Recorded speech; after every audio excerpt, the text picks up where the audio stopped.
Hey guys, we are Unconventional Norms. We share stories of people who have found success or on the path to find success in unconventional ways. At Oxford, we've seen this common culture to have to get perfect grades, to always compare ourselves to others, and need to get to the top college to reach success. And we want to change this culture to see that there are many ways to find success. Yeah. Right. So So now you can compare yourself to other people who are successful in other ways. look up to you. We can look up to you and follow you. Yeah. Right. So who we have here today with us, Steven Guo. He's an entrepreneur. He's a champion wrestler. He grew up in Canada, and we're here to hear his story, hear about how he got where he is, and learn some things from his journey. Wow, So, thank you so Steven, much. yeah, go ahead and tell us a little bit about yourself. So Steven's not even my real name. My real name is like some Chinese thing.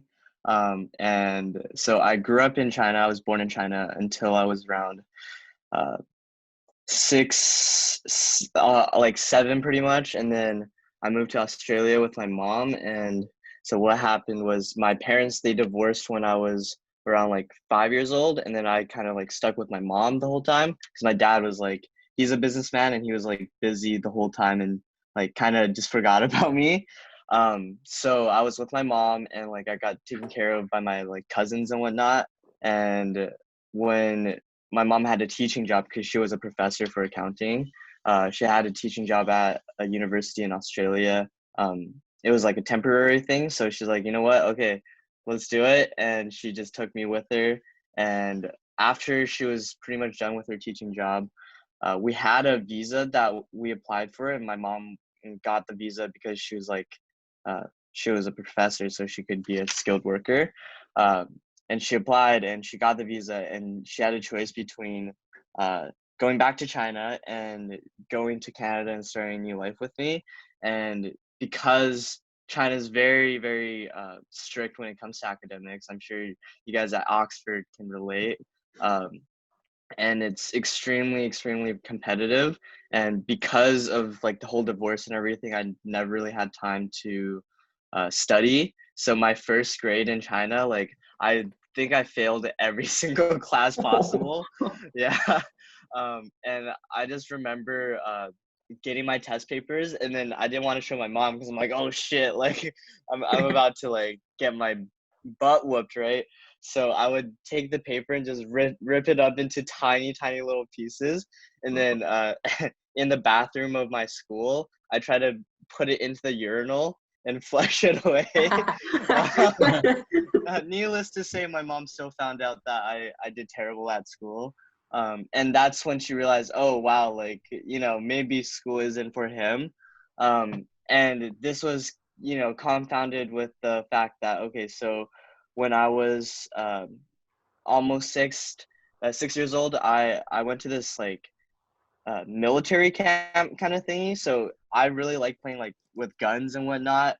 And I decided it was a super cool idea to go to this little camp because we heard about it from my cousin's uncle who was like a law enforcement officer.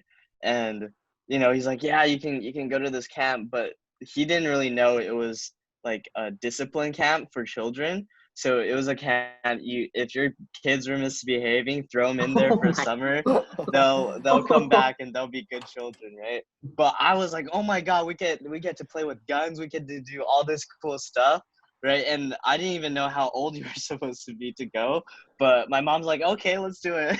And nobody knew, right? Because like they just wanted our money. So like my mom paid the fee for me to go for like it was a month program. So I went, and first thing, I didn't know I was supposed to bring money to buy because they only fed us 2 meals. It was breakfast and dinner. And then during lunch they just didn't feed us, and like for breakfast and dinner they barely fed us. So it was like, I don't know if it was allowed, you know, like in America, this a camp like this would definitely not be allowed, but China plays by different rules.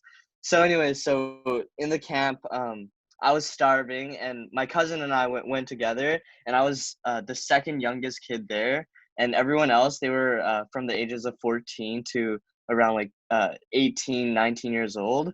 And so I was like the tiniest kid there, And like literally what we had to do is stand in the sun and do the little like military like poses and whatnot for like hours at a time. And then we have to carry a big ass gun, right? Like hold a gun and stand in the sun for like hours. And I was like tiny, and so I was like, it was crazy because they did not give me any slack. I thought maybe I'd be cute and like they'd be like, you know what, go ahead, run around, do your thing. But they disciplined me as well because it was a camp for disciplining people. And so the only free time we got was during lunch, because while everyone else was going to buy their lunches, I didn't have money, so I was just kind of like playing around and like waiting for the time to pass. So one thing I did was I decided, you know what, I need to like figure out a way to get food because I'm starving. Like all of these other people, like all my cabin mates, everyone else is eating, and I'm just here like, you know, scraping by with nothing.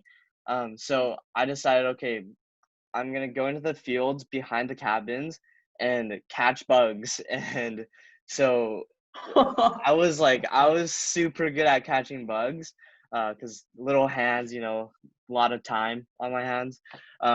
So I literally wait and just like there'd be praying mantises and whatnot, right? Like they're cool bugs, not just like, I don't know what not cool bugs are. I love bugs. But anyways, so I saw these like, super cool insects. I'd catch praying mantises, and then I would put them inside water bottles, and then I would sell them for like $5 each to my cabin mates. I started a trend. So like, because we weren't allowed to have electronics, so we can bring like whatever like little devices everyone had.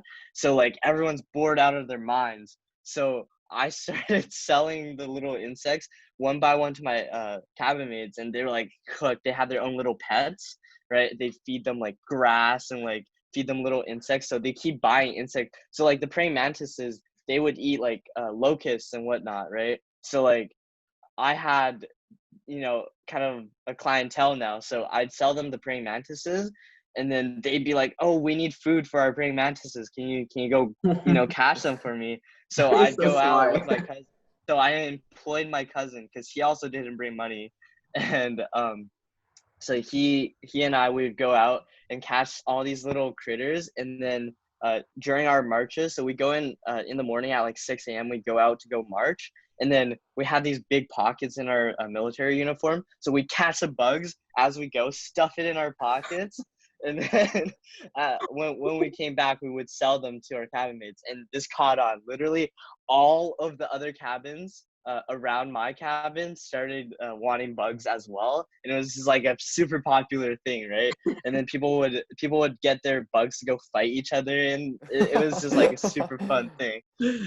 So that's when like I came back and I was eating super well. I got to buy whatever snacks I wanted, and like I was known in that camp. It was a good time. And my mom realized halfway through the camp that shit, like I need to get fed, I need money. So she tried to drop money off, and at the gate, they wouldn't let her to pass, and they wouldn't even let her talk to me, right? They're like, yeah, no, this is a discipline camp. You can't do this. And she was like, oh my God, my son's my son's done for, But then I came out with like $200 in my pocket, and she's like, what did you do? And then I told her all about it, and she's like, okay, yeah, I think my son does it differently. And then after that, I was like just obsessed with like making money. I'd recycle bottles, and like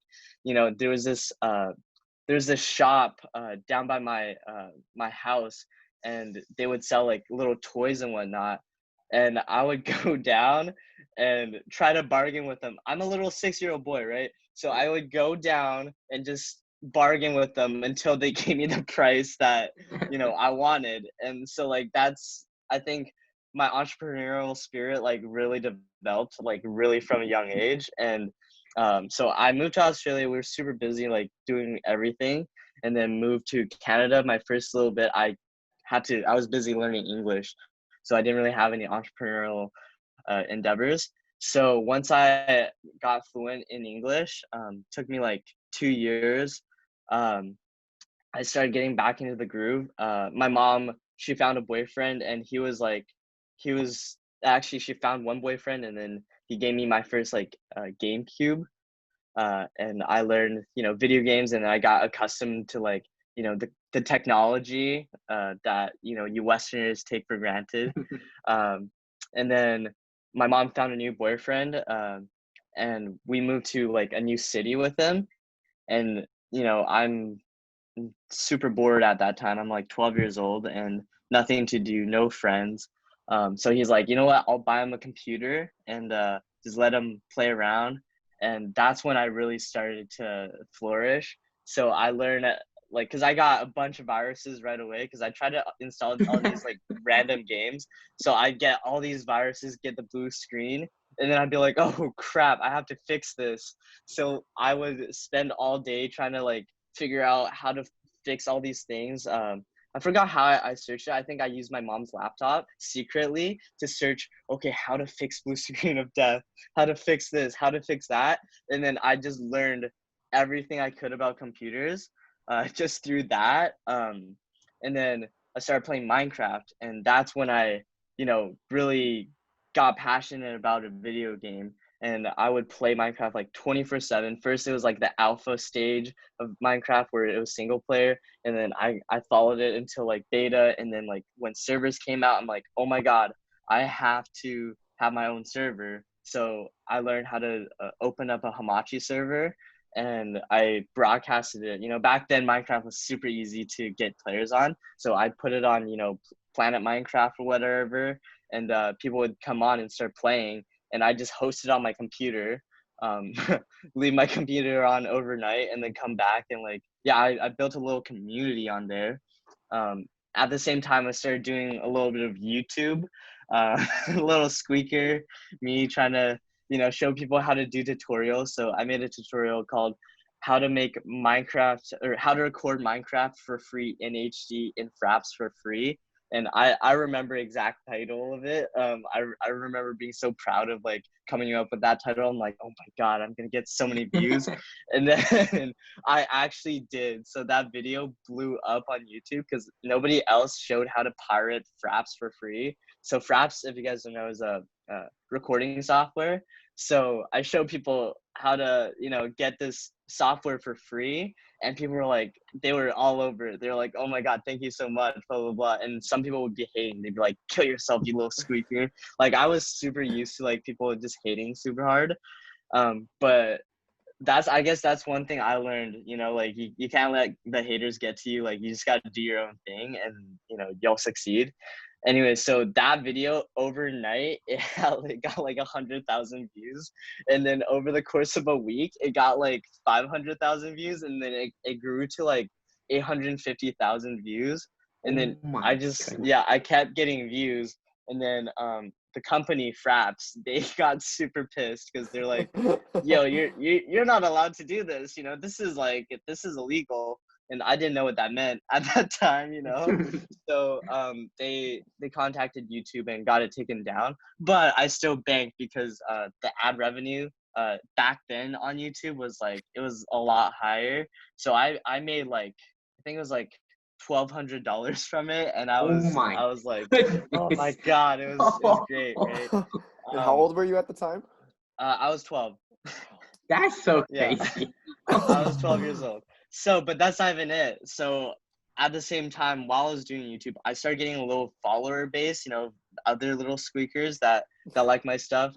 My YouTube channel was called The Super Monkey. I've since private listed most of my videos just because, oh man, it was embarrassing, like the videos I posted. But so I got a little follower base. I had like 3,000 subscribers on YouTube. And then I started a Minecraft server and advertised on YouTube to get people to come onto my Minecraft server, and then I would advertise on all these forums to join. And then this guy, his name was Banks. He was like 18 years old at the time, but he was like, he knew like a lot about like Minecraft and like plugins and Bucket, all this stuff that I didn't really know. And he came on, he's like, hey, can I be your co-owner? Like I could help you a lot. And we talked, and I was like, you know what, I trust this guy. Like he seems like he has good intentions, I'll make him the cone. Or at that time we had like 25 people on every day, you know, just doing our own thing. And he came on, became co-owner, and then you know, he helped us build a brand new spawn. He set up like teams for me, and we built a brand new spawn, just like advertised the crap out of the server, and our server became like the #1 faction server on Minecraft Oh my for about like 2 or 3 months. And let me tell you, when you're the #1 faction server, your server is constantly full. So we had like every day, like nonstop, 80 to like 100 players on, just like nonstop. And we set up like donation perks to, you know, quote unquote, keep the server running. So people would buy like kits and like ranks and stuff. They'd be like VIP. And by buying those things, first I get the money directly. So every weekend people would be buying perks, right? And I would be banking so much. I like one day I made like, I think it was like $1,000. And Oh my my goodness. yeah, my mom was like, keeping track of the money, because I didn't have a PayPal at the time, so I was borrowing my mom's PayPal, and so she would tell me how much money I owed, or she owed me, right? So every day on the whiteboard she'd write, "Mom owes son," and then it'd be like $1,200, $1,500, and then just keep increasing every single day. And she's like, "Oh my god, like what's going on? Like what are you selling?" And but she was like, "Okay, yeah, do your thing, you know, but you're about to, you know, go do like, you know, your last year of elementary school, and like you need to focus on You're still in your elementary? school." Yeah, I was still in My elementary goodness. school. Insane.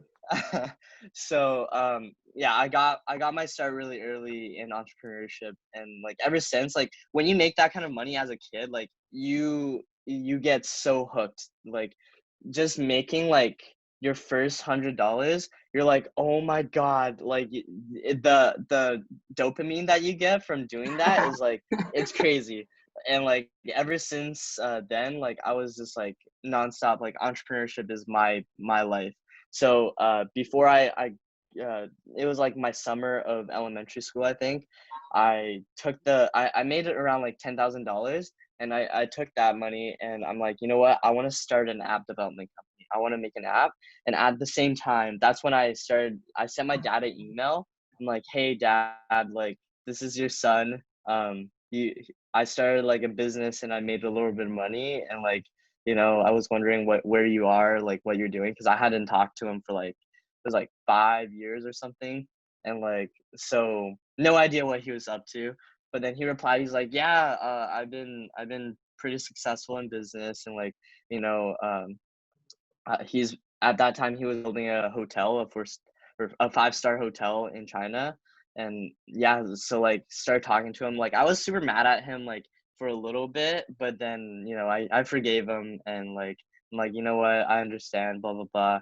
And he flew over and lived with me for a month in Canada. And it was at that time I was doing the app development thing, and he actually gave me some direction. He's like, you can actually email people and try to get like a team together. You know, you can email app development companies with your idea, and they might, you know, help you do it. And like, okay, cool. So I worked on this idea. It was called Space Rivals, and it was like, have you guys ever played Clash of Clans before? Yeah, so it was like a Clash of Clans kind of app, but space mode, I guess, and you had like little planes and everything. It was a good idea. I was just way too young to execute on it, but I emailed a bunch of companies, and one of them actually got back. They're like, "Hey, we're interested in the idea. We'll give you our app development team, and we'll give you a portion of our app development team." So they gave me one developer and 2 artists, and they just let me like manage that team and like start on it. So Wait, uh, how old were you at this time? I was 13 and a little bit, about to turn 14. Oh my goodness. So That's yeah. so crazy. So I was like, I was a little boy managing like this this Asian, he was a Chinese developer, and like I'd be communicating all these ideas to him and like managing this app development team. And like now I think about it, like a 13, 14-year old doing this kind of stuff, I don't think, yeah, like it's rare. Like there's definitely people that do it, but it's definitely rare. But I was like so accustomed to business and spending money at that point that I was like, it just made sense to me, like taking those risks, like it was just in my nature. Like instead of going out and playing with your friends, doing basketball or whatever, I still did normal kid stuff. I had this friend named Cypress, and I'd go out and play with her like uh, all summer, pretty much. But then I come back and like do my app development and stuff. But anyway, so I worked on that project for around like half a year, and we got to like an early alpha phase. But the thing was like, because I still had to spend money for a bunch of stuff, so I had to invest in marketing. I had to invest in you know the art, because I was pretty bad at Photoshop at that time. I would do like the preliminary designs at Photoshop, and then I would send it to an artist to actually like get it done for me. So it took a lot of a lot of money, and way more than I expected. And we had like server hosting fees for Amazon Web Services and like all these things I just had no idea about. And at a certain point, I'm like, oh crap, I'm out of money. Like that $10,000, I have around like $50 left. So I burned through all of my money. And at that point, I'm like, okay, you know what? Like, I think it's time to like give it up, because that that was the time like high school started for me, and I was like, trying to fit in and do all that stuff. So I just like kind of gave up on my dreams of developing like a cool app. And like to this day I still regret it a little bit, just because like if I persevered a little bit more, like it would have been awesome. So first year of high school, it would be middle school for you guys. We don't have middle school where I'm from. So it was straight into high school. And once I got into ninth grade, I'm like, man, this high school stuff, everything's so boring. Like I miss doing my entrepreneurship stuff. I miss like starting a business and making money, and like I decided, you know what? Okay, this summer I'm gonna start another business. And actually, I think YouTube still paid me a little bit, so I had like another like $400-500 from YouTube that just kept paying me. And actually, my last paycheck from YouTube was about like it was like 8 months ago. So I still, yeah, I kept getting money from YouTube, and then I used that money to make another Minecraft server. It was like it was super ambitious. It was called Hood MC. So it was a server where you would have cartels, and then you would attack other cartels and upgrade your own cartel by looting people and growing drugs. Pretty much, it was like a super ambitious idea. I hired a developer to do it for me, and we had a whole team going, and like the operations was there, the idea was there, just the execution was not there. And we had a custom texture pack I got, and like we had people donating to keep it running, and I had it like going for a little bit, but like we just like it was too ambitious. Like the amount of stuff I would try to fit into that server was like, it was crazy, and I had no idea how to do it. But if you guys know, like Minecraft servers, they pull in a crap ton of money. Like I did not know that. one of the big servers at the time that I used to play on, Hypixel, they would pull in like hundreds of thousands of dollars every day. So every year or every month they pull in like 10-15 million dollars.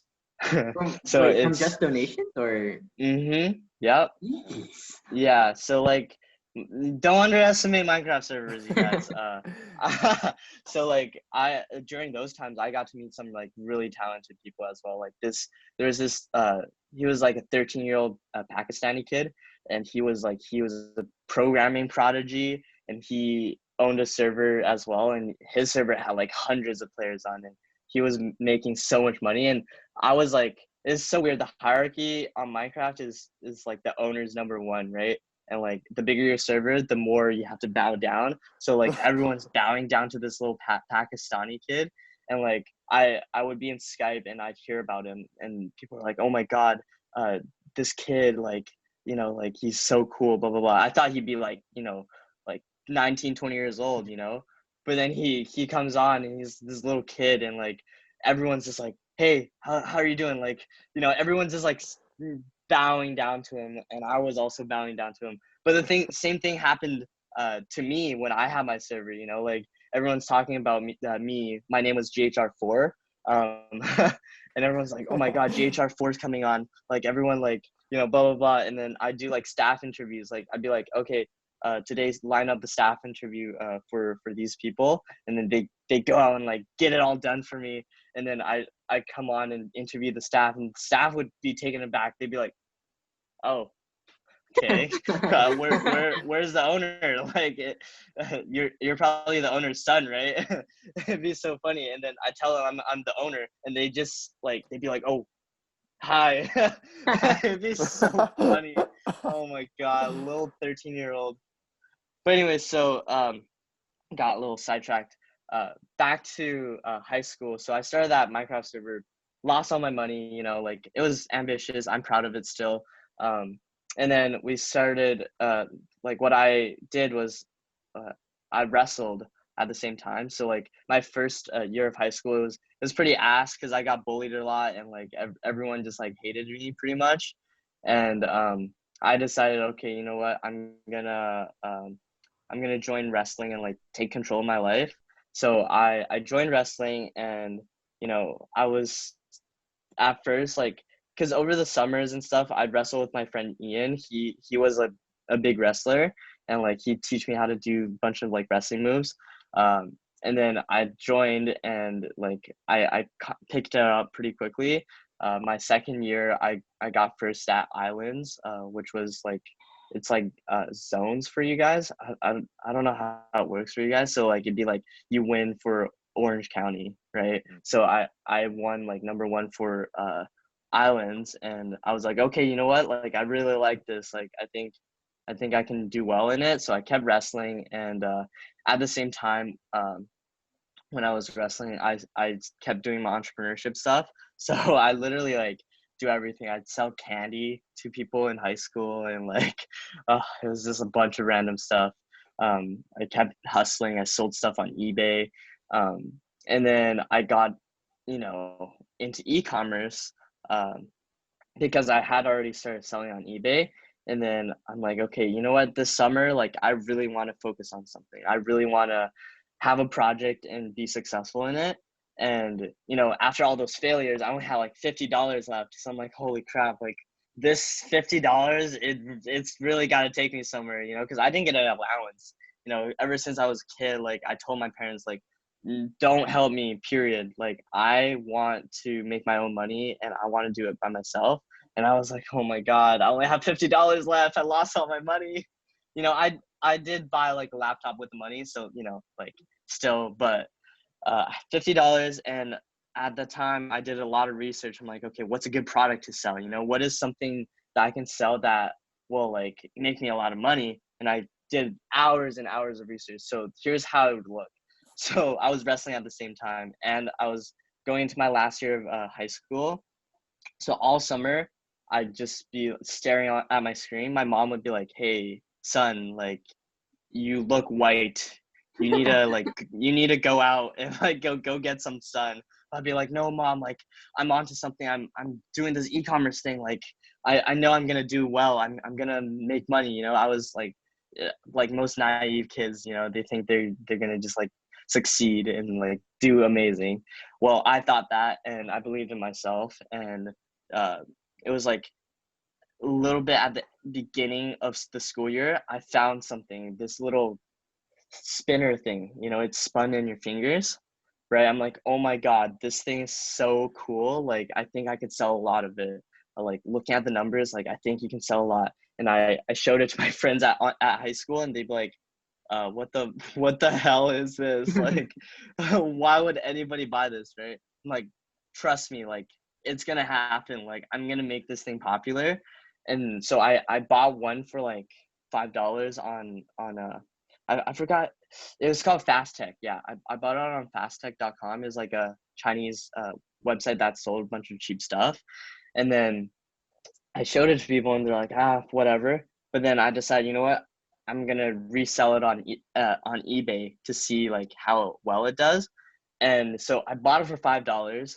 I resold it for $34.99. Jeez. And I'm like, what the hell? I think I can sell more. So with the last of my savings, like $60, $50, I literally went on this website called Alibaba, and it's a supplier website, so you can find Chinese suppliers and buy fidget spinners. So I bought like, I forgot how many it was. I think it was around like 50 fidget spinners. I bought it for like $2 each, and actually no, I think I only bought 25 fidget spinners. Yeah, that math would make sense. So I bought 25 fidget spinners, and to me at that time, like spending $50 was like, oh my God, that's like a lot of money. Like I'm like broke now. Like I'm broke. So that was a big risk for me. So I'm like, you know what, this $50, let's put it out, and let's try to make this money back. Within my first month, I made back like $1,000 something in Oh profit. my. And I'm like, wow, okay, I found it. I found the next big thing. And at that time, I didn't have a car. I was way too broke to get a car. And I needed help to fulfill orders and like do all this stuff. So that $1,000 completely reinvested back in and bought more fidget spinners. And then at that time, I got my two friends, Han and Dean, got them to help me out with my little business. And because like they both had cars, and Han could drive, so like he could drive to the post office. So I'm like, I need you to help me. Like I didn't think to get my mom to help me. My mom wasn't supportive at all, actually. She was like, you can't do this. You're not allowed, because you have wrestling. Like you have like 4 scholarships waiting for you for wrestling. And like, because at that time I had won nationals the year before. So like I became the champion in Canada. So like people were like recruiting, and like they were trying to like get me to go to their schools, and like I need to get good grades as well to get the scholarships. And my mom's like, yeah, you need to do all this stuff. And I'm like, yeah, I can do it. And also this fidget spinners, I can do it at the same time. So literally I'd be so busy. I would like, I know you guys at Oxford are busy, but I was like extremely busy. So here's what my schedule would look like. I wake up 6 a.m., talk to my suppliers, figure everything out for the day. And then at 8 a.m. I would go to school. I would skip school sometimes so I could like work on my business. And then I'd come back because I had to commute a little bit farther to go to my wrestling practices, because I wanted to be with a better team. So my commute was around like an hour and a half. So I'd come back, ride the bus, and then take the bus. It would be like a 30-minute bus ride. And then I get to my coach, who was at this mall, and then he picked me up, and then we drive down to where practice was. And then in the car, I would be studying for like all my tests and exams and everything. And then I'd get to wrestling practice, I'd wrestle. And then I'd get back from wrestling practice, and then it'd be around like 9 at that point. And I would, my mom would have a meal ready for me to eat, and to eat it faster, I would pour the soup into the rice, and then I just like drink it pretty much. And then after I was done with everything, by that time, if I had a little bit more homework, I put it off and then do it like later, and then I would work on my business. And and thankfully, I had 2 business partners to help me with like fulfillment and everything when I was wrestling. But then on the weekends, we'd do product photography. We brainstorm, and we had a whole operation going on. So like when the fidget spinners came, we had these plastic fidget spinners. For some reason, they weren't fully fitted in. So we'd have to manually each one take a mallet and get the bearings into the fidget spinners. So we had a whole assembly line. So one person would be hammering the fidget spinners in. One person would be printing out the labels, and then one person would be putting the labels on and putting the fidget spinners into the package. So we had the whole operation going on over the weekend. So with the fidget spinners, what happened actually was I started doing promotions on YouTube. Our brand was called Handless CDC, by the way. And we did promotions, and our highest day of sales was like $15,000 in sales. And like I was like, holy crap! Like there'd be a notification sound on Shopify whenever you got a sale. It'd be like ding, and since I had a shitty Android, I'd turn it to airplane mode, and like I don't know why, but I would turn it to airplane mode, and then in the mornings I had this program that would automatically turn it on back to Wi-Fi mode, and the orders from the night would come on and be like ding ding ding ding ding ding ding ding ding ding ding ding ding, and that was my way of motivating myself to get up early, right? I'd get up super early and talk to suppliers, but it helped that that the sound was coming in, the sales were coming in, and it really kept me going. And like I was super tired, and at that time I had to also start studying for the SAT, because my dad's like, you know what, like I think maybe you should go to the school in the States, and you should start and seeing if US recruiters want to get you to wrestle for them. So I was talking to the coach of New York University about wrestling at New York University, and like we were all on board about it, and he was like gonna interview me and everything. But then I dislocated my right elbow at one of the earlier tournaments, and I was beating this kid by like 6 points. And in wrestling you need 10 points to have a technical knockout.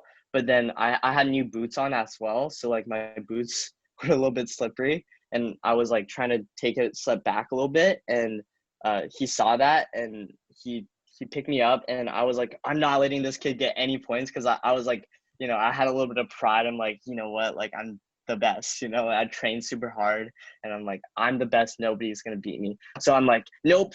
And I forgot that you're not supposed to do that in wrestling. So I reached my arm out. I thought I could support my weight, and boom, my elbow just snapped in half.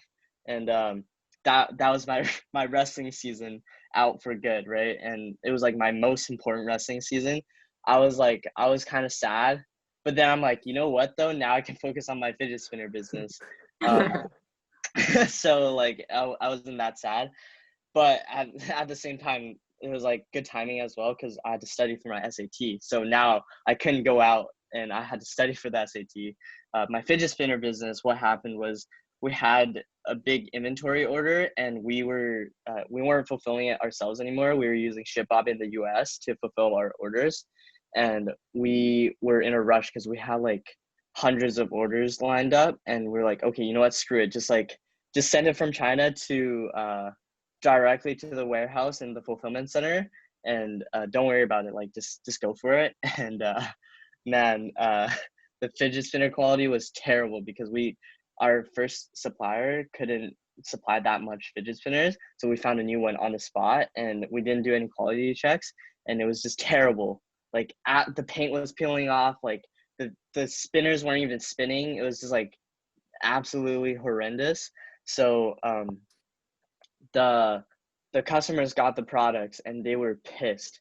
They were like, what the hell?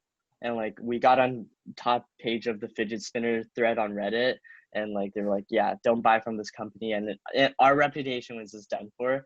And at that time I'm like, okay, I don't think I even have time for fidget spinners anymore. I have to study for the SAT, because now I was at the point where I basically couldn't wrestle anymore. And like, because my elbow was like done for it, and like I realized, okay, maybe I don't want to do this in college, because like I'll get injured. I wouldn't have time to pursue other things. Like most people in college who wrestle, like they get injured like a lot. Like all my friends who went to university wrestling, like it's tough. So I decided, you know what, I'm gonna just focus on my SATs and try to get into any school that I can in the US. And my dad, like at that point, like he was super supportive, and like we were on good terms again. And he was really successful, so he was able to pay for my schooling in the US.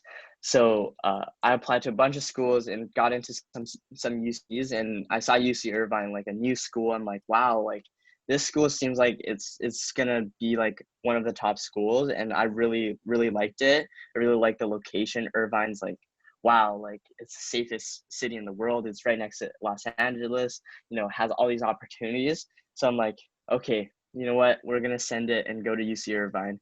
And I came here, joined a frat, did all these like things my first year of first year of college, and it got boring. I got super bored. I'm like, oh man, partying and all this stuff. Like it's fun, but like I miss my business stuff. Right? It's you see a pattern. Like I do all this life stuff, right? I join, you know, frats, and like I do all this fun stuff, and then I realize, oh, I still like the business stuff. Like that's what keeps me going, you know? And I always fall back to business because that's at my core, my passion. Like that's what I want to do for my life, you know? And my fourth quarter, I started a company called Reverie Culture. And basically it's like it's like an accessory store for people who are like sneakerheads. We sold like little figures that wear like Air Jordans and whatnot, and we sell like a clock that was like for Air Jordan fanatics. And I really thought, like, I knew this was gonna succeed. I'm like, I saw it, I'm like, this is like fidget spinners. Like, there's no doubt in my mind that this is gonna be successful. And then I learned Facebook ads, spent like every day for an entire quarter learning how to do Facebook ads. So what I would do is there's this center at my school called the Entrepreneur Center. It's where like the entrepreneurs go to kind of like do their stuff. And I started a club, so it was an entrepreneurship club. So they kind of gave us, well, don't tell anyone, they gave us the keys to the center. So I would literally like I would sleep at night in the entrepreneur set. Like I would set up a mattress, and because I'd be so tired, so I work all day and then just sleep overnight at the center. And this went on into summer. um it's so funny. And then the manager, his name is called John, he's big black guy, right? And he would come in the mornings sometimes, and then he'd just see me sleeping under the table. You're like, hey Steven. I'd be like, oh my god, this is so awkward. But yeah, so basically the business blew up over, so like from year to date, we did over like $510,000 in sales on that store so far. And then I used that money to get into other things. So like that store actually, like Justin Bieber actually bought from it as well. So um you know, that was a pretty cool experience. Dan and I, so I got Dan to come on as a business partner of mine just because I'm an international student, so I'm not allowed to do business. So he's essentially doing business. um Anyway, so uh I remember getting the order and just being like, what the hell, like what is going on? Like that, this is crazy. Messaging him, I was at UCLA. There was a startup accelerator at the time, and I was working on a startup called Textbook Dibs. uh and I was working on it with this super talented entrepreneurship girl. Her name's Riley. And yeah, so I was working on that, and then during that, I got the notification. Justin Bieber messaged me. I'm like, what the f, right? Like, what is going on? So messaged him back, and we were not prepared because we were still drop shipping at the time, so we didn't really have inventory. But we got you know, the fastest shipping possible for inventory, and we got like packaging ready for him, and like we packed it all up, and then we drove all the way down to the post office and like put it in his PO box and gave it to him. Well, we didn't give it to him by hand, but we put it in the PO box, and we're like, oh my god, we're gonna succeed. Still hasn't posted about us yet, so you know, we're still waiting on the shout out Justin Bieber. But yeah, so I got pretty good at e-commerce, I guess. Like I'm not the best for sure, but we're getting a little bit better. And so our company now, like year to date, we've probably done around like uh since like last spring, pretty much. That's when we started it. Since then, we've done around like $800,000 in revenue across all our stores. And yeah, we're still growing, and Justin is now on board, and he's very, very talented intern, like doing a lot for us. Yesterday, he actually found a winning product for us. And today it's not doing as well. Let's see if what the sales are for your new product. 113 today, so it's a little bit lower, but I think we can scale it up, Justin. So yeah, that's kind of where we're at. We have like a bunch of people working with us. Justin's the most talented person that's working for us right now for sure. And then yeah, that's kind of my whole story. Sorry, I was talking a long time. No, oh my, your story is crazy. actually like so crazy. Like, cause most of us, like coming from Oxford, we've all heard school, Yeah. and hearing from you, just like going on like another path of just selling candy, like basically the go-to entrepreneur life. Like that's so crazy to hear. Yeah, like I think even though you guys have all the school stuff, like what is stopping you guys during the summers to like work on something you're passionate about? You know, like especially during quarantine, like what is stopping you guys? Like so many people make excuses. They're like, oh, I'm so busy with this. Trust me, like I did all that stuff. Like you have no excuses. Like you will, if you're passionate about something, you will stay up until like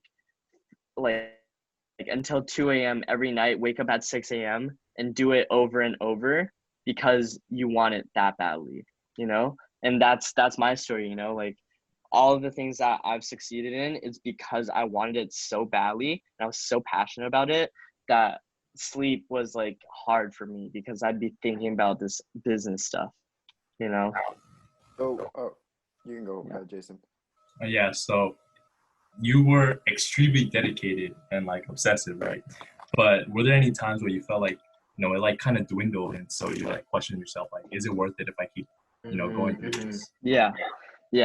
Having doubts, like I think a lot, because I used to listen to a lot of like motivational speeches and stuff, and like they'd be like, never doubt what you're doing, blah blah blah. But like I'm a natural doubter. Like in everything I do, I always doubt, like, is this gonna work? And I think for sure there's been a lot of times where I'm like, oh man, I don't know if this is the path. So like when when I lost all that money trying to do app development and then starting the new server, losing it all, I was like, oh my god, like can I do this? But the answer always came back to yes, because like at the end of the day, this is what I'm passionate about. You know, I tried doing other things, and first I'm just not good at them. You know, obviously, like yeah, wrestling, I can try to pursue that, but it's just like realistically you can't pursue a career in wrestling. Like it's you don't get to go very far. But yeah, so I was like, man, can I do this? Like, should I just give up? And I guess like I started skateboarding, right? And I got decent at skateboarding, and it was during the time when like I didn't have too many friends. And one thing I learned about skateboarding, to get good, you have to eat crap like a lot, right? So you fall, your shins just get destroyed, and like you just have to keep getting back up. And like what keeps you from quitting is your passion for it. So I think even if you're passionate about something, you might have doubts, but the passion is it's eventually gonna overpower your doubt, and it's gonna get you back on your feet. And I know you guys might not specifically be passionate about, entrepreneurship, but it's whatever it is you're passionate about. And, I'm lucky enough to have found my passion from a very, very young age, but you guys might have to do a lot of soul searching. But trust me, you just have to like spend your like all your time just trying new things until you find something you're passionate about. Because if you don't find what you're passionate about, you just like it sucks, like when you don't have something you love, like you just don't have very much to live for, like I see it in a lot of people. So do a lot of soul searching and find what you're passionate about, and your doubts will be overpowered 100% of the time by your passion. Do you have any like direction or advice for someone that's like looking to find their passion but hasn't been able to do so far? Yeah, so I think the biggest thing I did to find my passions was taking risks. Well, obviously, like my main passion, entrepreneurship, it's all about taking risks. But Mhm. I'm just like a passionate person in general, so I have a lot of passions. Um, I love to like traveling. Obviously, I think a lot of people are passionate about that. But I love to like uh, skateboard. I love to do all these different types of things, and you know, the biggest thing is just like putting yourself in extremely uncomfortable situations and just like keep on like going even when you're uncomfortable. So like when I was skateboarding, like it's so like I did not know how to balance on a skateboard. I didn't even know how to ride a skateboard, and like I was eating it 24/7. And like at first I was not passionate about it, but here are a few things that helped me get past it. First, like I was in a bad stage in my life where I didn't really have anything, right? So I could put all my energy towards it because like I had nothing else to put my energy towards. At that point, I started skating when I was like in the 8th grade. So like that's when I had no friends, and like I had to just put my energy somewhere, and the only place I could put it besides, being all sad about my situation, was skateboarding. So I just keep on, skateboarding. And then when you get good at something, I think that's when you start getting passionate. I started getting good at skateboarding and I was just like hooked. When I learned my first tricks, I got hooked. I'm like, oh my God, it clicks. You're like, oh my God, I'm good at this. I I put up enough time to be good at it. And now I'm seeing success. And I think passion is like partly seeing the success of whatever you put your work towards, so I think you just have to put a lot of work towards it and get good. And when you're Mhm. good, I think especially as like young guys, like being naturally competitive, like you want to stay the best and you want to keep, progressing.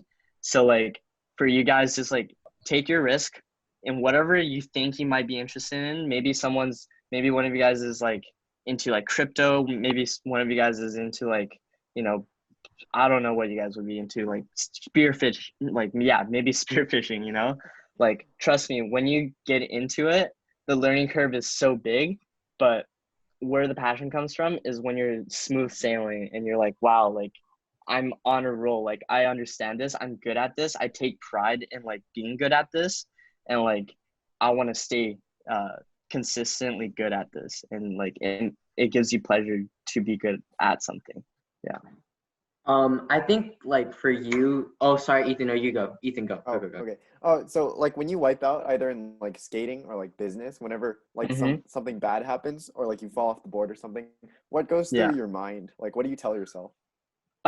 Well, okay, I'll give you a recent analogy from my business. So, Reverie Culture, we had a month where we lost like $10,000 and like nothing was working for us. Well, nothing, so I thought.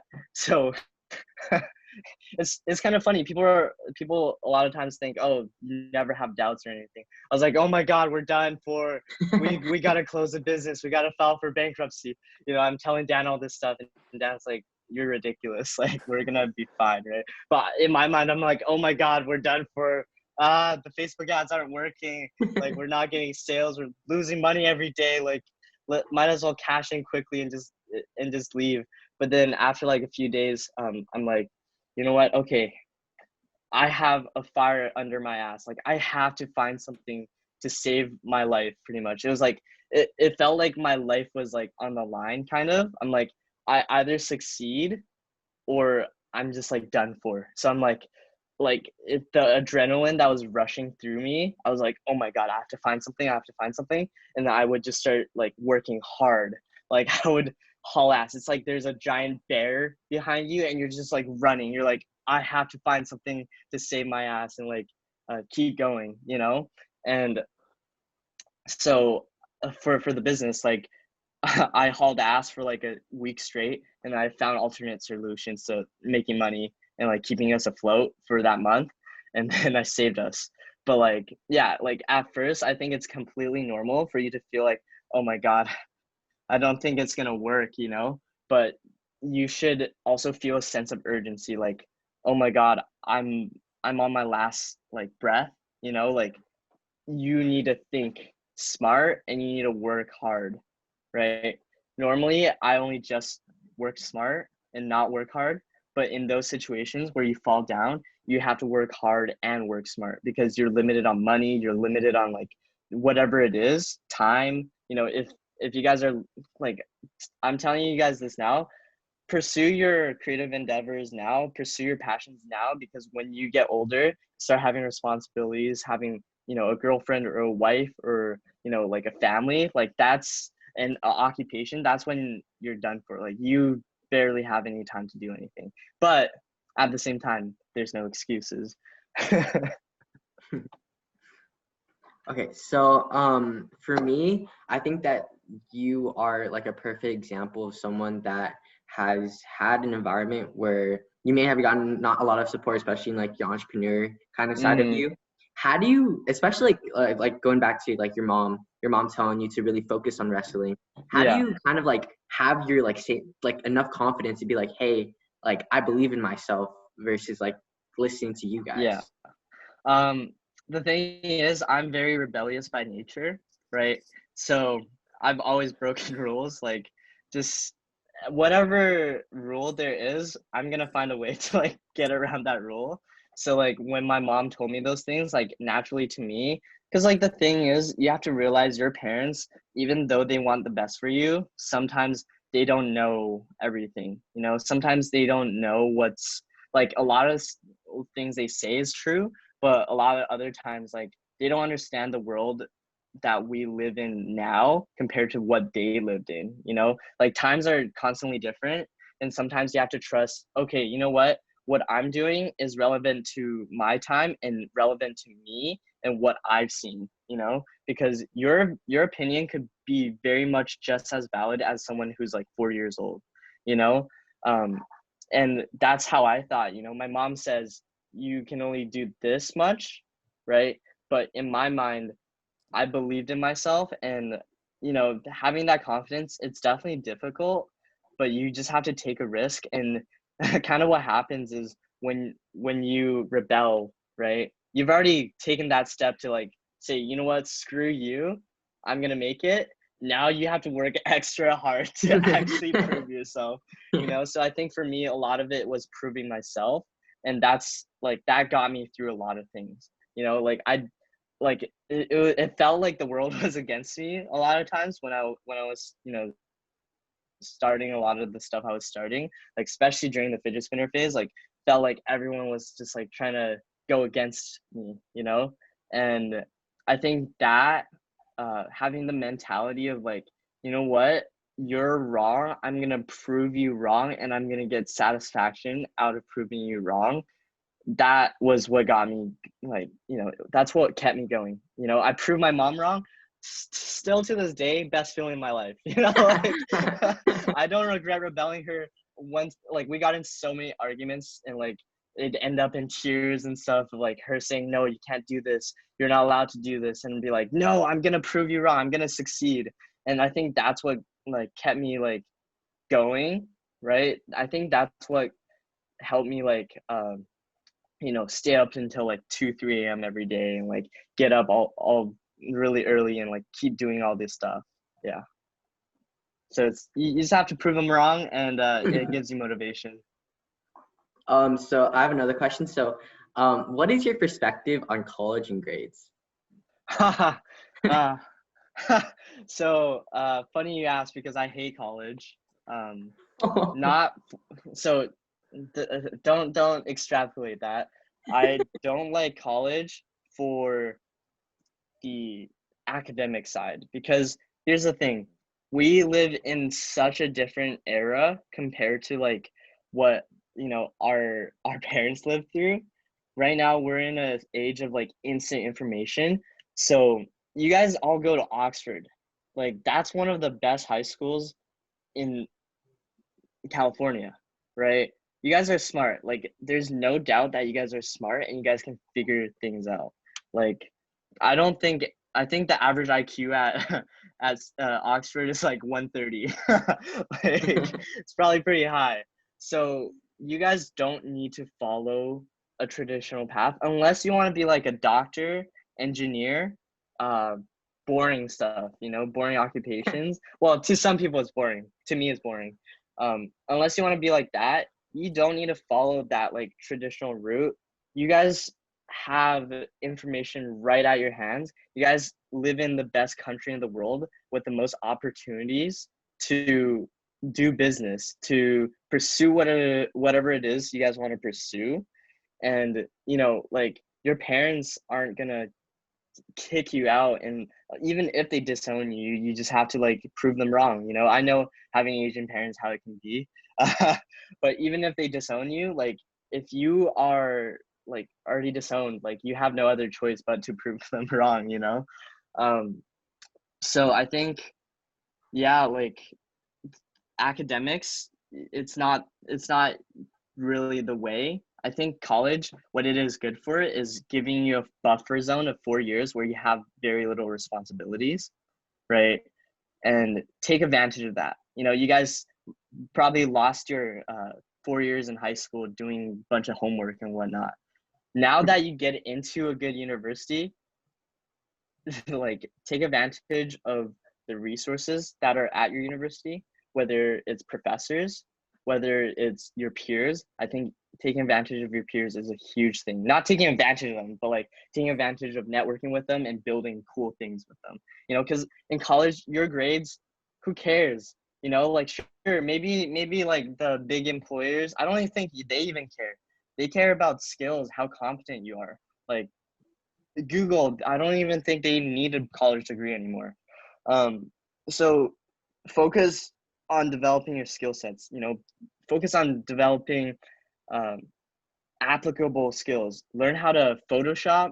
Learn how to take pictures, like simple stuff, and then learn how to program if you're into that kind of stuff. Learn how to become good at something. If you guys think about it, Steve Jobs, one of my big inspirations, like he built Apple during his college years. He learned a lot during his college years, not through school, through his own accord.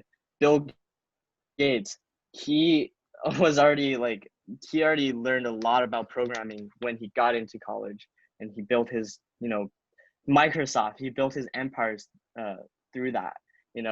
Who else? Mark Zuckerberg. He was already a programming, like he wasn't a programming god. He was honestly, his programming skills weren't like that good. He knew how to program though, and that was enough for him to pursue someone else's idea and build a big empire out of it. So for you guys, when you get into college, sure, have fun, but realize college isn't just about drinking your weekends away, partying with girls. It's about a lot more than that. It's about finding yourself, finding your passions, and pursuing those with other people and building something really cool. So Yeah. when you were like really busy in high school with like wrestling and your business and stuff, Mm-hmm. how did you maintain your emotional well-being, like your mental health? Let me think about that. I think it was good that I was wrestling because I felt good after practices. Like when you exercise, um, you can keep your emotional stability a lot higher. Like I think for me, I also did a lot of meditation. So I did guided meditations every night before, because I just couldn't sleep. So I would listen to guided meditations, and like I did a lot of soul searching as well. So my last year, uh, keep this low key. Uh, wait, who's gonna see this live stream? I don't think that many people are watching. And then another thing, like when we create the snippets, we'll just make sure to take this part. We'll not Okay. put this part in. Well, actually, I think it's fine to like if my parents do this, but like my last year, I got into a fight, and like there was a period where everybody hated me because I got a little bit like, because basically I became friends with all the older kids a grade above me in high school, and then they all graduated, and then I had this big like ego complex going into my last year of high school. I'm like, yeah, I'm one of the cool kids from like one of the grade above, like screw everyone else. So I there was this little party, and like I got a little bit belligerent, and like I got in a fight with someone, and like, you know, I suplexed him, and then if you guys know what suplex is, anyways, he was like a 6'2" dude too, right? So I suplexed him, and then we got into a fight, and then like he landed on me, and people were like, "What the hell's wrong with this kid? Like, why is he like trying to fight everyone?" So they were like super sussed out about me for like a whole month, but then I just didn't care, and I just kept living my life. But it was kind of sad at that point. I'm like, oh damn, like, everyone at school hates me. So I started skipping school a little bit more. But yeah, sometimes I would get a little bit sad, but then just the highs of like the business and everything like going, like it kept me going. And like I would say for me, like I'm generally a very emotionally stable person ever since, like, because I've been through a lot of things, and I learned how to deal with it properly. Like I was depressed in like high school. My first year of high school, I was like pretty depressed just because of like all of the things that was happening to me. But I realized like your emotions aren't like, you can't let your emotions dictate your life, right? If you feel sad, go out and do something. You know, if you feel depressed, get your ass up and go for a run. You know, like when here was like a turning point of my life when I was in 8th grade. Like I was so sad. I couldn't talk to my parents about like me feeling these things because I didn't want. I wasn't really close to them. My mom and my mom's boyfriend. I wasn't really that close to them at that point. And you know, they'd be working all the time, so I barely got to see them. And like I'd have like bad thoughts. You know, I'd be like, oh man, like it's super dramatic, but like yeah, I'd be thinking about all these negative things. And one day I was like, screw it, I've had enough. Like I'm just gonna take control of my life. I'm not gonna let these kids who are bullying me like control how I feel. You know, I'm the master of my fate, and you know, I will do what I want to do. And for me, like getting up at 6 a.m. that time, it was super hard because like I you know, I was depressed. Like I didn't want to get out of bed, you know, I didn't want to do anything. But that day I just felt like, you know what, it's time to change. Like listen to like some motivational YouTube videos, like enough is enough. It's time to change, you know? And I got out of bed that day at like 5 a.m. or something, ran like, oh man, it was like 40 minutes down to the beach. And then I climbed up this big log. And then I had this moment. I'm like, wait, I did that. Like I conquered myself, right? And when I conquered myself, that's when I became like unstoppable. I knew what my situation was. I didn't have friends, blah blah blah, right? And I knew, okay, you know what? Now it's time to conquer that situation and make it better. So I joined wrestling, and I started like being more outgoing and like talking to people, and that got me out of my like state of like depression pretty much. So I think for everybody, no matter what you do, like when you're growing up, a big part of growing up is like learning how to conquer yourself and like dealing with your own emotions. And instead of like avoiding them and like just getting pity from everyone, like learning how to tap into yourself and be like, you know what, I'm a savage. Like I will, whatever it is that I feel, whatever it is that's hitting me, you know, like people go through a lot of bad things, you know, like people's parents die, like whatever it is, like take that and take control of it, you know, don't let it like control you. And I think that's for everybody, like growing up, that's a huge thing, like control your circumstances. Dang, that's freaking powerful. Oh my goodness. Yeah, I want to share this with you guys because like for me, I never had anyone, you know, tell me this kind of stuff. I had to kind of like figure it out myself, you know. And like if I can make it easier on someone else to figure it out, then yeah, like it's my pleasure, you know. I love to help people.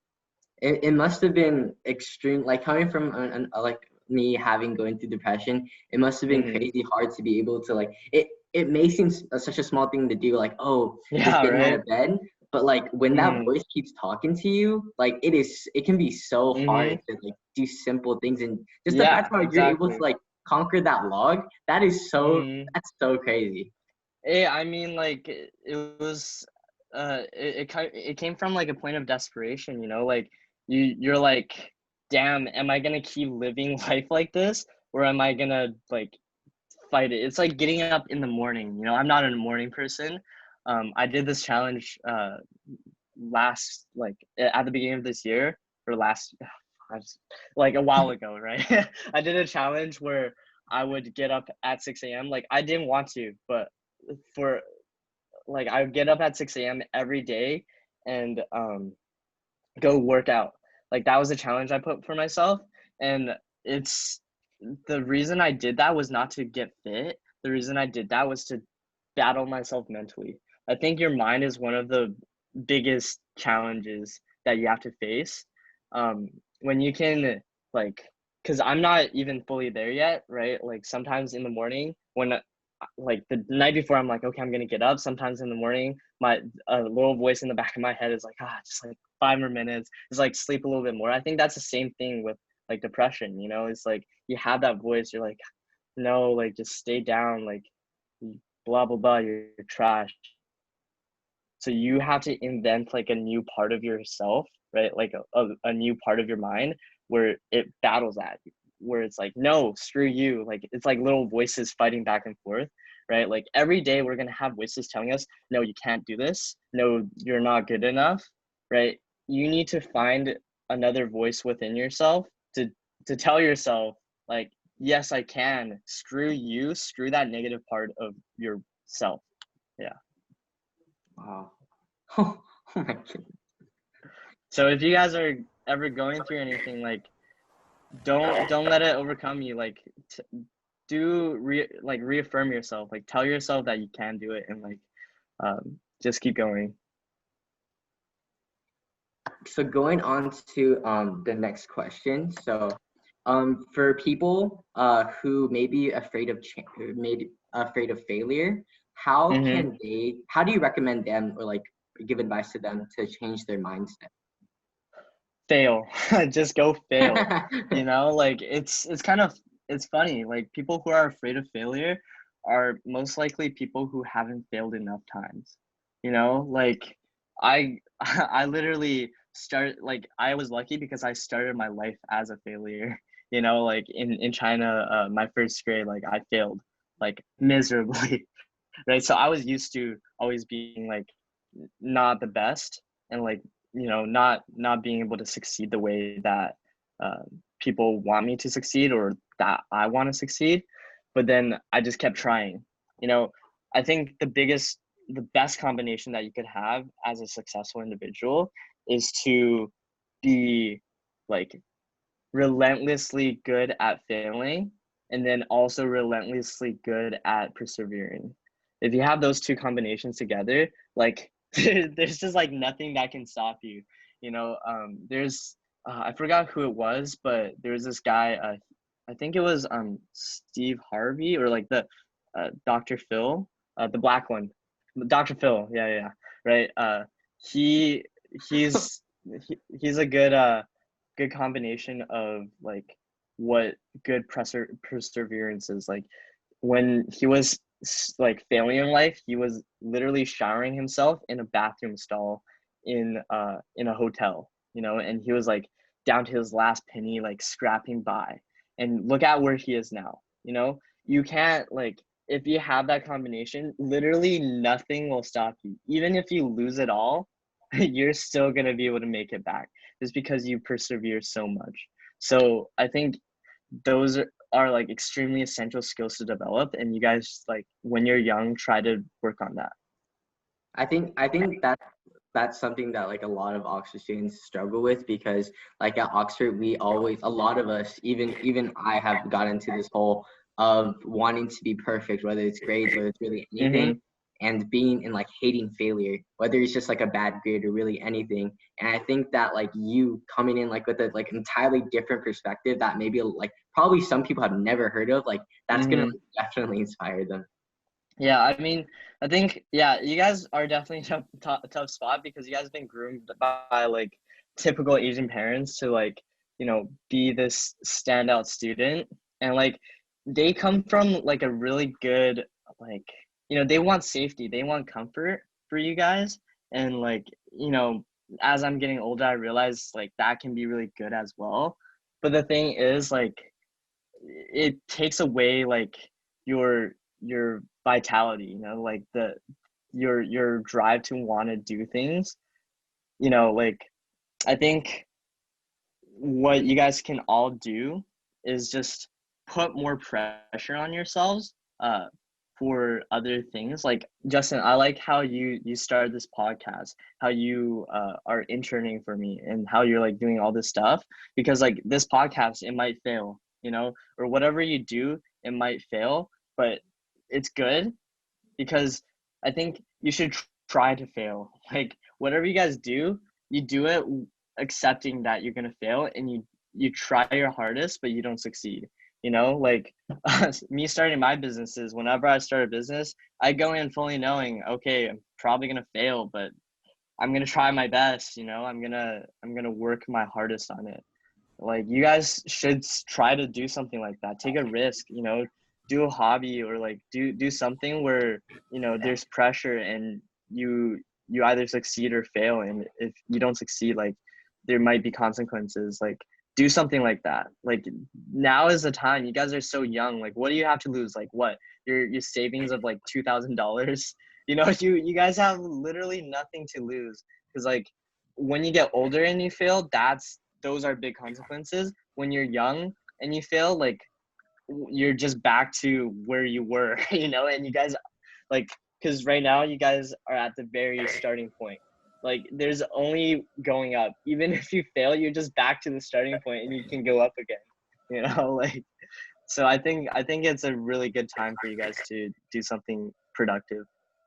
I think there's like a really big mindset where instead of being fueled, well, right now we're being fueled to like we're fueled to succeed because we're scared of failing. So we're basically trying not to fail instead of going into experiences to learn and grow from them, and not like knowing that failing is a possibility. So instead of fearing failure and using that as motivation, we're actually trying to draw it from these experiences and from Yeah, exactly. Like think about how many times I failed, how many times I was like on my last little cent of money, like, but the thing is, every time I failed, it helped me learn, because failures hit you a lot harder than success. When you fail, you get hit, you're like, oh crap.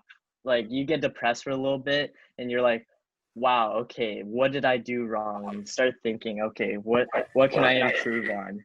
You know? Exactly. So I think failure is just part of your process to succeeding. Another thing that you said that I really liked was like to kind of put yourself in uncomfortable situations. Because I feel like humans naturally like to stick to what's familiar, like what's comfortable. And what that does is that inhibits change, Yeah. It inhibits growth. But change and growth is extremely vital when it comes to opportunity. It opens up a lot of opportunity. So how do you feel like down the line, or like, were there any like points in time where you felt like it was necessary for yourself to grow, for yourself to improve? Like there's things that you want in life, there's places that you want to get, but in order to get those things, it's like there's a person that you need to be. So yeah, you need to change yourself. Yeah. So exactly, you hit that like on the head. So that's exactly kind of how my thought process goes through when I have like this aspiration, when I want to be someone. Because the thing is, when you want to be someone, you're not that person, and then so it's kind of crazy. So my third quarter in my first year of college, I was like, oh man, I don't want to be who I am. I want to be, because I see all these people who are successful, right, on Instagram, all this stuff. A lot of people say, oh, they're fake, blah blah blah. Yeah, they are. A lot of them are fake. But then you see their wealth, you see their success, and you're like, I want to be like that. And a lot of people say that's bad. That's bad for mental health. I say no, it's not, because that's motivation. So there was this guy named his name was Jet Set Fly actually, and he had, you know, this GTR. He had all this like extravagance. He would go on trips with like 20 girls, you know, and like all models, and be like, wow. I know it's a naive thing to want that kind of stuff, but now I realize that I don't really care about that kind of stuff that much. But he had all this stuff, and like, wow, he's successful. Like he's doing well, and you know, I want to be like that. So the first thing I did was I actually started working for him. You know, I became a videographer for him. So I didn't really know that much about videography, but I said, screw it. You know what? Worst thing I can do is just fail and he hate me forever, but like, whatever, you know? So I reached out to him like, hey, like, you were interested in one of the videos I made, like, can I work for you, or like, can I do something for you? And I just did everything I could to get my foot in the door. And I think that's one of the craziest things about being in California, is there's so much opportunity. I hope you guys realize, like, there's success, like, and wealth just every corner of, you know, the world, or every corner of California. You can find someone that's successful. So I saw him. He was quote unquote successful. Later down the line, it turns out he was a scam. But I thought he was successful at the time. And you know, it was motivation. So I got my foot in the door, surrounded myself with the people that I aspired to be. You know, surrounded myself with him, Eric Luveno. He's like the successful guy who franchises ATMs, and then they were around a bunch of successful people. A lot of them weren't scams, but just turns out like this ATM guy was a scam. So I got to surround myself with them because like I put my foot in the door. I'm like, hey, let me be your videographer, and then afterwards I'm like, hey, let me manage your social media team, right? And then I'm like, hey, can I, like, you just keep asking for more and more responsibility and more opportunity, even though you might not be the best. Like, you have to have the balls to say, you know what, I'm good enough. You know, I can help you do this, I can help you do that, and you learn from them. So for example, like Justin asked to be an intern for me. You know, I'm like, yes, Justin, like, please, you know. And by him doing that, he gets to see the success that I'm around, and that motivates him to do his own thing and get successful his own way. So that's what I did. You know, I surrounded myself with them, and at the same time, it was like jet fuel. You know, like being around them, going to that mansion, and like just visualizing, okay, you know what, like, I'm here and I just have to work harder than them, or just as hard as these people, and you know, take the risk that they take to get to this point. And so I did that, and that's when I started my business, and that's when it all came. And now looking back, I'm pretty much on the same level as all these people that I looked up to. So it's like, it's crazy what happens in a year. So you guys, like, if you aspire to be someone and you want change, surround yourself with them, the people that you want to be, you know, aspire to be, and then they will be jet fuel to like empower you to take the risks that you want to take, because you're like, I want to be like that so badly. I will not stop at any cost to, you know, get to where they are. You know, even if you're like, say for example, you want to be the CEO of Google, you know, and you have no way of getting into Google. Be a janitor, you know, or just like drive to Google every day, or like get yourself in that environment, you know, get yourself there. And if you get in there and you see it and you fall in love with whatever that idea is, you're going to work and it's going to naturally come to you. Wow. Wait, that's awesome. Okay, I think like literally you just got to immerse yourself. I think one of our last questions is, can you name the 3 prominent differences between the culture in Canada and like Australia and China versus the United States, and maybe specifically California? All right, let me think about this. This is a very interesting question.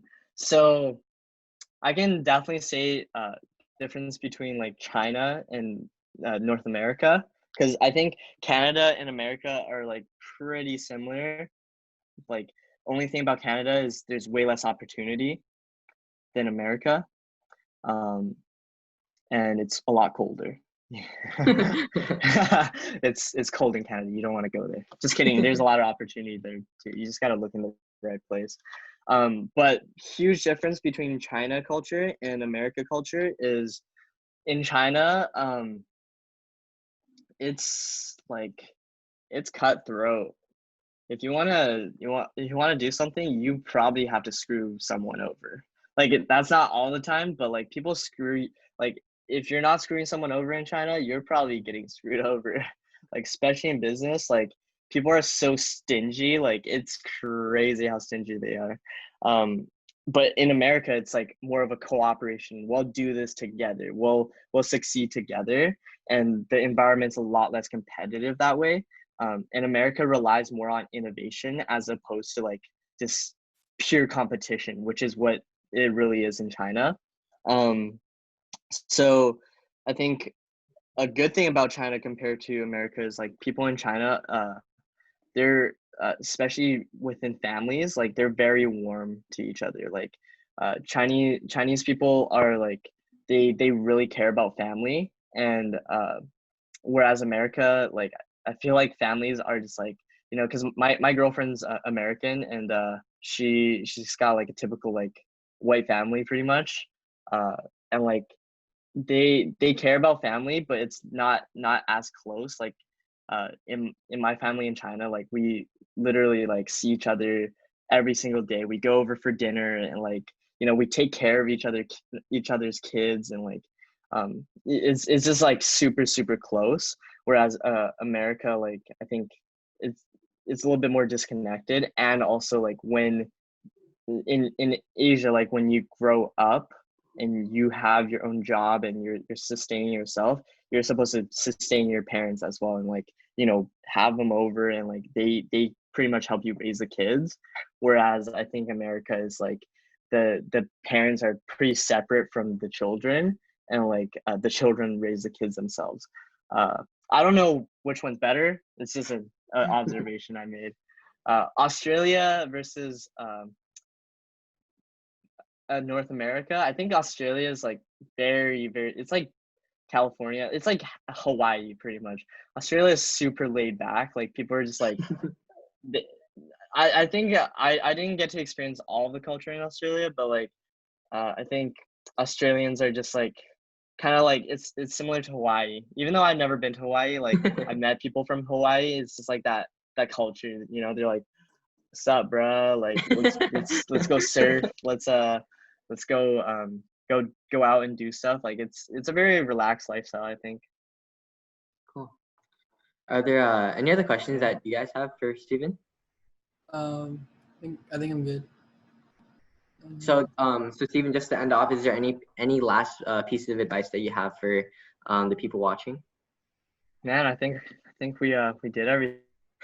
I think I said a lot this live session. Let me think. I think do go to college, especially for you kids at Oxford. Do go to college, but finesse college. Okay, skip class, like every class that you can possibly skip it, and take that time and do something you're passionate about. Go out, be extroverted. I know you Oxford kids are pretty shy because you guys have had the same friends like for years, right? Like it's gonna be really uncomfortable for you guys going into college, but trust me, like it's uncomfortable for everyone. Everyone, especially during the first quarter, everyone's there to make friends. Everyone wants to make friends. So you guys don't stick to your Oxford friends, please. Like when you go to college, stay away from your Oxford friends. Like go and put yourself in a completely new setting, right? And whatever you guys aspire to be, whether you know you guys might not be happy with the identity that you have in high school. I know I wasn't completely happy with the identity I had in high school, And college is an opportunity for you to reinvent yourself, you know? If you want to be a musician, you know, go hang out with the musicians. If you want to be a jock, start working out and, you know, go hang out with the jocks, you know, go start playing ball, you know? And if you want to be a popular like frat person, join a frat. You know, that's what I wanted to do. I wanted to be a popular frat guy, and I joined a frat. Realized it really wasn't it, and now I'm just like fully true to myself. But I think it does, like, going into college, you guys have to find your identity, and that's one of the hardest things, you know, because especially when you have no identity, like finding something is like really hard. So what I recommend when you don't have an identity is to just grab onto anything, you know, and make that your life and then evolve from it, you know.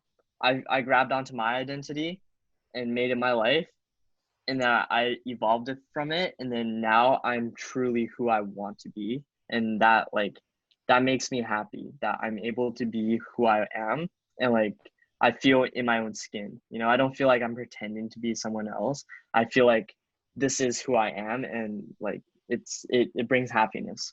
So I think for you guys, like when you go into college, put yourself in like extremely uncomfortable situations and persevere, like stay in those uncomfortable situations because it will get easier. Awesome. Thank you so much, Steven. Yeah, no problem. Yeah, Amazing thank you for story. inviting me on. No, yeah. I think that's it. Yeah, thank you again, and see you guys in the next episode. All right, peace out, everyone.